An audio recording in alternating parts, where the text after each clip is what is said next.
अस्सलामुअलैकुम दोस्तों, लो जी दोस्तों ਅਸੀਂ ਅੱਜ ਮੌਜੂਦ ਆ ਕੁਜਰਾ ਵਾਲੇ ਦੇ ਅੰਦਰ ਤੇ ਬਾਜੂਆ ਜ਼ਰੀ ਐਗਰੀ ਫਾਰਮ ਤੇ ਮੌਜੂਦ ਆ ਜੀ।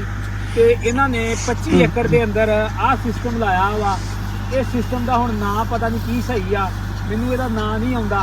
ਬਰਹਲ ਜੋ ਵੀ ਇਹ ਸਿਸਟਮ ਲਾਇਆ ਵਾ, ਜੋ ਇਹਦਾ ਨਾਮ ਆ ਉਹ ਤੇ ਇੱਕ ਲਹਿਦਾ ਚੀਜ਼ ਆ ਨਾ। ਬਰਹਲ ਇਹ ਸਿਸਟਮ ਦੇ ਅਸੀਂ ਤੁਹਾਨੂੰ ਫਾਇਦੇ ਦੱਸਦੇ ਆ ਵੀ ਇਹ ਫਾਇਦੇ ਕੀ ਆ ਔਰ ਇਹਦਾ ਫਸਲ ਨੂੰ ਕੀ ਫਾਇਦਾ ਵਾ ਔਰ ਇਹਦੇ ਤੇ ਖਰਚਾ ਕਿੰਨਾ ਕੁ ਆਉਂਦਾ ਵਾ, ਕੀ ਗੱਲ ਵਾ, ਕੀ ਬਾਤ ਵਾ।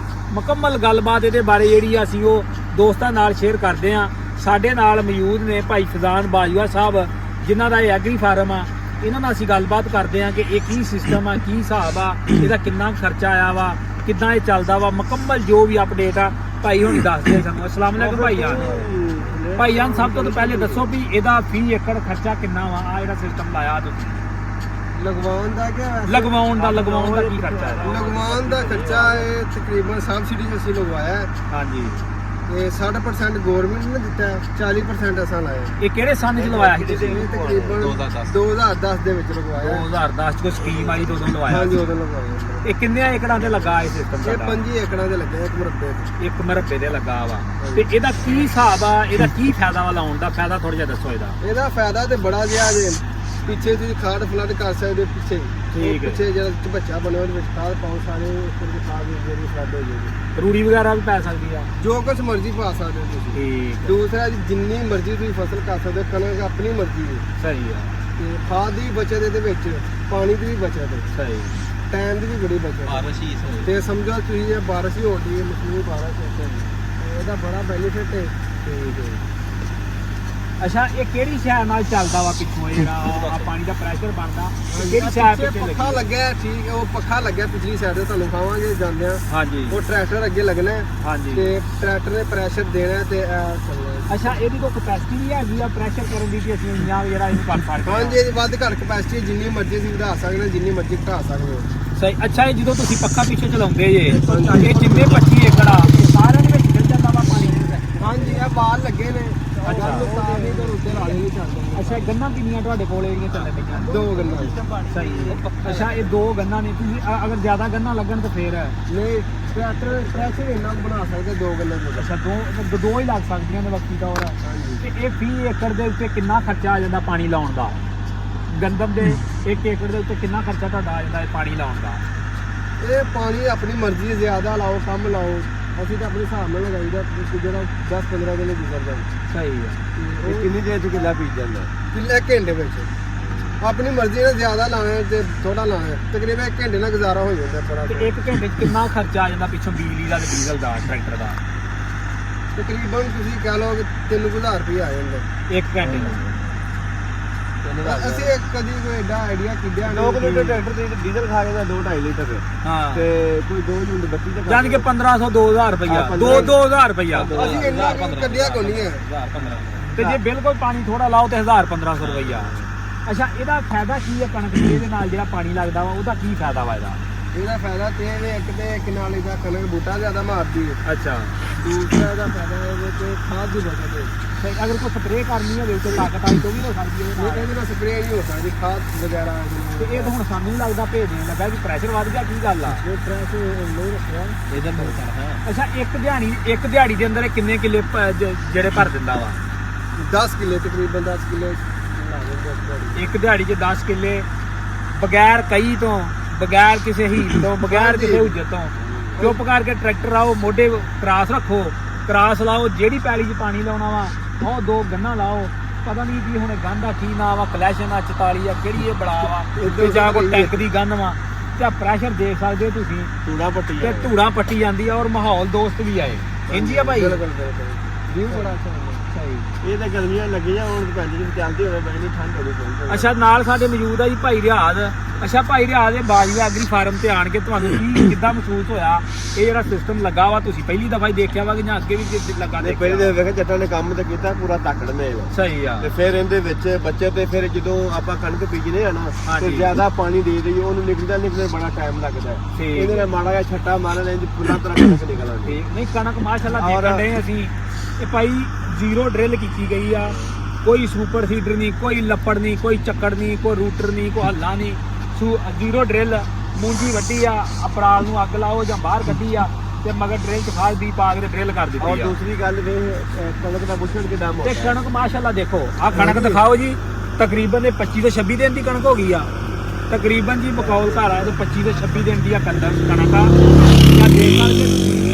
ਤੇ ਉੱਤੋਂ ਜਿਹੜਾ ਪਾਣੀ ਵਾਲਾ ਸਿਸਟਮ ਆ ਉਹ ਤੇ ਕੋਈ ਮੈਂ ਨਾ ਵੀ ਉਹਦੀ ਤੇ ਗੱਲ ਹੀ ਕੋਈ ਨਾ ਕਰਦੇ ਇਹਦਾ ਜ਼ਬਰਦਸਤ ਸਿਸਟਮ ਆ, ਦੇਖ ਸਕਦੇ ਇਹ ਸਮਝ ਲਓ ਵੀ ਬਾਰਿਸ਼ ਹੀ ਪੈਂਦੀ ਪਈ ਬਾਰ ਅੱਛਾ ਭਾਈ ਰਾਜੇ ਦਾ ਤੈਨੂੰ ਕੀ ਫਾਇਦਾ ਨਜ਼ਰ ਆਇਆ ਵਾ ਹੋਰ, ਕਿਉਂਕਿ ਤੂੰ ਵੀ ਜੱਟ ਭਰਾ ਵਾ। ਸਾਰੇ ਫਾਇਦੇ ਹੀ ਫਾਇਦੇ ਨੇ।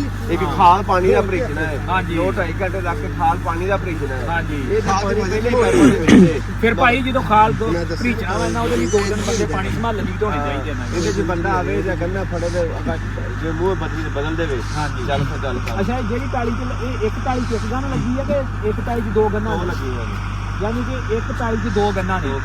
ਤੇ ਇਹ ਮੇਰਾ ਖਿਆਲ ਆ ਕਿ ਅੱਧਾ ਘੰਟਾ ਗੰਨਾ ਇਦਾਂ ਚੱਲ ਜਾਂ ਤੇ ਡੱਕਾ ਡਾਹ ਦਿੰਦੀਆਂ ਹੋਣੀਆਂ ਵਾ। ਇਹ ਗੱਲ ਹੈ। ਅੱਛਾ ਭਾਈ ਇੱਧਰ ਆਓ ਜਰਾ ਦੱਸੋ ਵੀ ਜਦੋਂ ਦਾ ਇਹ ਸਿਸਟਮ ਤੁਹਾਡੇ ਲੱਗਾ ਵਾ ਕੋ ਕਣਕ ਦਾ ਤੁਹਾਡਾ ਝਾੜ ਵਗੈਰਾ ਤੇ ਵੀ ਫਰਕ ਪਿਆ ਵਾ? ਹਾਂਜੀ ਹਾਂਜੀ ਝਾੜ ਦੇ ਬੜਾ ਜ਼ਿਆਦਾ ਫਰਕ ਪਿਆ ਹੈ। ਸਹੀ ਆ। ਅੱਛਾ ਜਿਹੜੀ ਜਿੰਨਾ ਪੈਲੀਆਂ ਦੇ ਵਿੱਚ ਇਹ ਨਹੀਂ ਸਿਸਟਮ ਲੱਗਾ ਤੁਹਾਡਾ, ਕਿਉਂਕਿ ਤੁਹਾਡੇ ਕੋਲ ਮਾਸ਼ਾ ਅੱਲਾਹ ਰਕਬਾ ਵਾ ਮੇਰਾ ਖਿਆਲ 3-4 ਮੁਰੱਬੇ ਦੱਸਣ ਦਾ ਤੁਹਾਡੇ ਕੋਲ ਰਕਬਾ ਵਾ ਇੱਕੋ ਜਗ੍ਹਾ ਤੇ ਹੀ। ਅੱਛਾ ਜਿਹੜੀਆਂ ਦੇ ਵਿੱਚ ਇਹ ਨਹੀਂ ਲੱਗਾ ਉਹਨਾਂ ਵਿੱਚ ਇਹਨਾਂ ਵਿੱਚ ਕੀ ਫਰਕ ਆਉਂਦਾ ਵਾ ਖੇਤਾਂ ਦੇ ਵਿੱਚ, ਗੰਦਮ ਦੇ ਖੇਤਾਂ ਦੇ ਵਿੱਚ? ਤਕਰੀਬਨ 5-7 ਮਣ ਦਾ ਫਰਕ ਆ ਜਾਂਦਾ 30 ਕਿਲੋ ਵਿੱਚ। ਤੇ ਖਰਚੇ 'ਚ ਵੀ ਫਰਕ ਪੈਂਦਾ ਵਾ ਜੀ? ਉਹਨਾਂ ਦਾ ਮਿਹਨਤ ਜ਼ਿਆਦਾ ਕੋਈ ਫਰਕ ਇੰਨਾ ਜ਼ਿਆਦਾ ਫਰਕ ਨਹੀਂ ਹੈ। ਸਹੀ ਨਹੀਂ, ਖਰਚਾ ਵੇਖੋ ਖਾਦ ਨਹੀਂ ਖਿਲਾਰਨੀ ਪੈਂਦੀ ਤੁਹਾਨੂੰ, ਪੈਲੀ ਵਾਹਣੀ ਨਹੀਂ ਪੈਂਦੀ, ਜ਼ੀਰੋ ਡਰੇਨ ਹੀ ਕਰਕੇ ਤੁਸੀਂ ਇਹਦੇ ਨਾਲ ਗੰਦਮ ਦੀ ਅੱਛੀ ਪੈਦਾਵਾਰ ਲਾ ਫਰਕ ਤੇ ਜਦੋਂ ਸਾਰਾ ਕੱਢੀਏ ਪੈਂਦਾ ਤਾਂ ਹੈ ਨਾ ਜੀ। ਬਸ ਐਡਾ ਕਦੀ ਹਿਸਾਬ ਨਹੀਂ ਲਾਇਆ ਉਹ ਜੀ ਫਰਕ ਹੈ ਕਿੰਨਾ ਇਹਦਾ ਜ਼ਿਆਦਾ ਕਿੰਨਾ ਉਹ ਸਿਆਣੇ ਆਂਦੇ ਆ ਨਹੀਂ ਜੱਟ ਦਾ ਬੱਚਾ ਪੜਿਆ ਨਾ ਹੋਵੇ ਤੇ ਦਵਾ ਕਰੋ, ਜੇ ਪੜ ਜੇ ਤਾਂ ਉਹਨੂੰ ਹਿਸਾਬ ਨਾ ਹੁੰਦਾ ਹੋਵੇ। ਜੇ ਉਸ ਨੂੰ ਹਿਸਾਬ ਆਉਂਦਾ ਉਹਨੇ ਹਿਸਾਬ ਕਰ ਲਿਆ ਤੇ ਉਹਨੇ ਪੰਜਾਬ ਦੀ ਵਾਹੀ ਦੇ ਲਾਗੋਂ ਦੀ ਨਹੀਂ ਜੇ ਲੰਘਣਾ। ਤੇ ਉਹ ਗੱਲ ਭਾਈ ਜੱਟਾਂ ਵਾਲੀ ਆ ਵੀ ਉਹਨੇ ਕਿਹਾ ਵੀ ਇਹਦੇ ਹਿਸਾਬ ਨਹੀਂ ਕਦੀ ਕੀਤੇ। ਤੇ ਬਰਹਲ ਭਾਈ ਹਿਸਾਬ ਕਈ ਬੰਦੇ ਤੇ ਕਰਦੇ ਨਾ ਜੀ। ਨਾਲੇ ਜੱਟ ਨਿੱਕਾ ਨਿੱਕਾ ਨਹੀਂ ਕਹੀਦੇ ਮੋਟਾ ਮੋਟਾ ਹੀ ਹਾਂਜੀ ਕਹੀਦੇ। ਬਾਕੀ ਚੱਲੀਏ ਜੀ ਉਧਰ, ਸਾਰੇ ਦੋਸਤ ਉਧਰ ਚੱਲਦੇ ਆ ਚਲੋ ਤੁਹਾਨੂੰ ਤੇ ਜਾ ਕੇ ਤੁਹਾਨੂੰ ਦਿਖਾ ਦੇਈਏ ਪਿੱਛੋਂ ਸਿਸਟਮ ਕਿੱਦਾਂ ਚੱਲ ਰਿਹਾ ਵਾ ਤੇ ਕੀ ਬਣ ਰਿਹਾ ਵਾ। ਚਲੋ ਓਏ ਦੋਸਤੋ ਤੁਹਾਨੂੰ ਮੁਕੰਮਲ ਸਿਸਟਮ ਦਿਖਾ ਲਿਆ ਵਾ। ਹੁਣ ਅੱਗੋਂ ਤੁਹਾਨੂੰ ਦਿਖਾ ਲਿਆ ਵੀ ਇਹ ਮਗਰੋਂ ਸਿਸਟਮ ਦੇ ਬੈਕਅਪ ਕਿਹੜੀ ਚੀਜ਼ ਆ, ਕਿਹੜੀ ਚੀਜ਼ ਨੂੰ ਚਲਾਉਣ ਡਈ ਆ। ਫਜ਼ਾਨ ਭਾਈ ਸਾਡੇ ਨਾਲ ਆ ਤੇ ਇਹ ਤੁਹਾਨੂੰ ਦਿਖਾਲਦੇ ਆ ਜੀ, ਪਿੱਛੋਂ ਵਿਜ਼ਿਟ ਕਰਵਾਉਂਦੇ ਆ। ਆ ਜਾਓ ਜੀ। ਬਾਕੀ ਜੀ ਜਿਹੜੀ ਲਾਹੌਰ ਤੋਂ ਸਿਆਲਕੋਟ ਮੋਟਰਵੇ ਜਾਂਦੀ ਆ ਬਿਲਕੁਲ ਕੁਜਰਾ ਵਾਲੇ ਤੋਂ ਕੋਈ ਤਕਰੀਬਨ 10 ਕਿਲੋਮੀਟਰ ਪਿੱਛੇ ਮੋਟਰਵੇ ਦੇ ਉੱਤੇ ਖਲੋ ਕੇ ਵੀ ਤੁਸੀਂ ਇਹ ਸਿਸਟਮ ਦੇਖ ਸਕਦੇ ਜੇ। ਬਾਕੀ ਮੈਨੂੰ ਜੀ ਇਹ ਬਹੁਤ ਵਧੀਆ ਬਹੁਤ ਘੈਂਟ ਲੱਗਾ ਸਿਸਟਮ। ਤੇ ਬਾਕੀ ਹਰ ਬੰਦਾ ਜੀ ਇਹ ਸਿਸਟਮ ਦੇ ਵਿੱਚ ਆਪਣੀ ਰਾਏ ਦੇਵੇ। ਬਾਕੀ ਦੇਖ ਸਕਦੇ ਜੇ ਜੀ ਪੱਖਾ ਚੱਲਣ ਡਿਆ ਵਾ ਔਰ ਪੱਕੇ ਨੂੰ ਚਲਾਉਣ ਡਿਆ 85 ਟਰੈਕਟਰ। ਇਸ ਸਾਈਡ ਤੋਂ ਦਿਖਾ ਲਓ ਜੀ, ਇਸ ਸਾਈਡ ਤੇ ਦਿਖਾ ਲਓ। ਪਿੱਛੇ ਬੰਬੀ ਚੱਲਣ ਡਈ ਆ। ਬੰਬੀ ਜਿਹੜੀ ਆ ਉਹ ਪਾਣੀ ਕੱਢ ਕੇ ਉਧਰ ਸੁੱਟਣ ਡਈ ਆ। ਅੱਗੋਂ ਪਾਣੀ ਹੌਦ ਵਿੱਚ ਆਉਣ ਡਿਆ ਵਾ ਔਰ ਹੌਦ ਵਿੱਚੋਂ ਟਰੈਕਟਰ ਚੁੱਕ ਕੇ ਪਾਣੀ ਅੱਗੇ ਲਈ ਜਾਣ ਡਿਆ ਖੇਤਾਂ ਦੇ ਅੰਦਰ। ਪਾਣੀ ਦੀ ਬਚਤ, ਵਕਤ ਦੀ ਬਚਤ ਆ ਦੇਖ ਸਕਦੇ ਜੀ। ਇੱਥੋਂ ਦੀ ਪਾਣੀ ਅੱਗੇ ਜਾ ਰਿਹਾ ਵਾ। ਇੱਧਰ ਆਓ ਜੀ ਪ੍ਰੈਸ਼ਰ ਦਿਖਾ ਲਈਏ। ਲਓ ਜੀ ਪ੍ਰੈਸ਼ਰ 80 ਤੇ ਪ੍ਰੈਸ਼ਰ ਚੱਲਣ ਡਿਆ ਦੇਖ ਸਕਦੇ ਔਰ ਮਿਣ ਕੇ ਪਾਣੀ ਜਾ ਰਿਹਾ। ਬਾਕੀ ਟਰੈਕਟਰ ਦੀ ਰੇਸ ਚੈੱਕ ਕਰਾਓ ਜੀ, ਰੇਸ ਕਿੰਨੇ ਦੇ ਆ, ਕਿੰਨੇ ਦੇ ਆ ਜੀ ਰੇਸ? ਲਓ ਜੀ 1500 ਤੇ ਚੱਲਣ ਡਿਆ, 1500 RPM ਤੇ ਚੱਲਣ ਡਿਆ ਵਾ। ਇਸ ਸਾਈਡ ਤੇ ਆ ਜਾਓ ਜੀ। ਇਹ ਜੀ ਜਦੋਂ ਗਵਰਨਮੈਂਟ ਨੇ ਸਨ 2010 ਦੇ ਅੰਦਰ ਇਹਨਾਂ ਨੂੰ ਸਿਸਟਮ ਲਾ ਕੇ ਦਿੱਤਾ ਸੀ, ਉਦੋਂ ਜਿਹੜਾ ਗਵਰਨਮੈਂਟ ਨੇ ਆਪਣੀਆਂ ਬੁਰਜੀਆਂ ਵਗੈਰਾ ਵੀ ਲਾ ਕੇ ਦਿੱਤੀਆਂ ਇਹਨਾਂ ਨੂੰ। ਅੱਛਾ ਬਾਕੀ ਭਾਈ ਇਹ ਜਿਹੜਾ ਪੈਪ ਥੱਲੇ ਪਿਆ ਵਾ ਉਹ ਕਿਹੜੀ ਚੀਜ਼ ਦਾ, ਉਹਦੇ ਬਾਰੇ ਥੋੜਾ ਜਿਹਾ ਦੱਸੋ। ਹਾਂ ਲੈ ਲੈਂਦੇ ਪੈਪ ਆਮ ਅੱਗੇ ਜਦੋਂ ਗੈਸ ਦਾ ਪੈਪ ਹੁੰਦਾ ਉਂਝਦਾ ਵਾ। ਹਾਂਜੀ। ਅੱਛਾ ਕਦੀ ਪੈਪ ਪੂਪ ਨਹੀਂ ਬੰਦ ਹੋਏ ਕੁਛ ਹੈ ਆਣ ਕੇ ਅੱਗੇ? ਨਹੀਂ ਨਹੀਂ ਕਦੀ ਇਸ ਤਰ੍ਹਾਂ ਦਾ ਕੰਮ ਨਹੀਂ ਬਣਿਆ। ਤੇ ਇਹ ਜ਼ਮੀਨ ਤੋਂ ਕਿੰਨੇ ਫੁੱਟ ਡੂੰਘਾ ਠਾਂ ਨੱਪਿਆ ਜੇ? 3 ਫੁੱਟ। 3 ਫੁੱਟ ਤੇ 1 ਏਕੜ ਦੇ ਅੰਦਰ 2-2 ਗੰਨਾਂ ਨੇ। 1 ਏਕੜ ਵਿੱਚ ਇੱਕ ਹੀ ਗੰਨ ਨੇ। ਅੱਗੇ ਭਾਈ ਰਿਆ ਨੇ ਤੁਹਾਨੂੰ ਥੋੜਾ ਨਾ ਗਲਤ ਗੱਲ ਕੀਤਾ। ਇੱਕ ਗੰਨ 1 ਏਕੜ ਦੇ ਵਿੱਚ ਇਹ ਪੂਰਾ ਕਿੱਲਾ ਵੇਖੋ, ਇਹਦੇ ਵਿੱਚ ਲੱਖ 'ਚ ਇੱਕ ਹੀ ਵਾਲ ਲੱਗਿਆ। ਯਾਨੀ ਕਿ 1 ਏਕੜ ਦੇ ਵਿੱਚ ਇੱਕ ਹੀ ਆ। ਹਾਂਜੀ। ਤੇ ਗੰਨ ਤੋਂ ਗੰਨ ਦਾ ਵਿਗੇ ਦਾ ਵਾਇਆ ਵਾ ਬਿਲਕੁਲ, ਇਹ ਵੀ ਸੈਂਟਰ 'ਚ ਵਾ। ਹਾਂਜੀ ਉਹ ਯਾਨੀ ਕਿ ਕਹਿ ਲਓ ਵਿਗੇ ਦਾ ਵਾਇਆ ਅੱਗੋਂ। 1 ਏਕੜ 'ਚ ਇੱਕ ਹੀ ਗੰਨ ਵਾ, ਇੱਕ ਬੰਨੇ ਦੇ ਆ ਤੇ ਇੱਕ ਸੈਂਟਰ 'ਚ ਵਾ। ਹਾਂਜੀ। ਲਓ ਜੀ ਬਾਕੀ ਭਾਈ ਆਪਣਾ ਰਾਬਤਾ ਨੰਬਰ ਸ਼ੇਅਰ ਕਰ ਦਿਓ, ਕਿਸੇ ਦੋਸਤ ਨੇ ਫਾਰਮ ਵਿਜ਼ਿਟ ਕਰਨਾ ਹੋਵੇ ਵੇਖਣਾ ਹੋਵੇ ਤੇ ਵੇਖ ਸਕਦਾ ਜੀ। 0308 600 ਪੂਰਾ 3146। ਲਓ ਜੀ ਭਾਈ ਫਜ਼ਾਨ ਬਾਜਵਾ ਇਹਨਾਂ ਦਾ ਨਾਂ ਜੇ। ਜਿਹਨੇ ਬਾਜਵਾ ਐਗਰੀ ਫਾਰਮ ਦਾ ਵਿਜ਼ਿਟ ਕਰਨਾ ਹੋਵੇ ਉਹ ਕਰ ਸਕਦਾ ਜੀ। ਅਗਰ ਵੀਡੀਓ ਚੰਗੀ ਲੱਗੇ ਤੇ ਵੀਡੀਓ ਨੂੰ ਲਾਈਕ ਕਰਨਾ, ਸ਼ੇਅਰ ਕਰਨਾ ਵਾ ਤੇ ਦੁਆਵਾਂ ਵਿੱਚ ਯਾਦ ਰੱਖਿਓ। ਸਾਨੂੰ ਦਿਓ ਇਜਾਜ਼ਤ। ਓਕੇ, ਅੱਲਾ ਹਾਫਿਜ਼।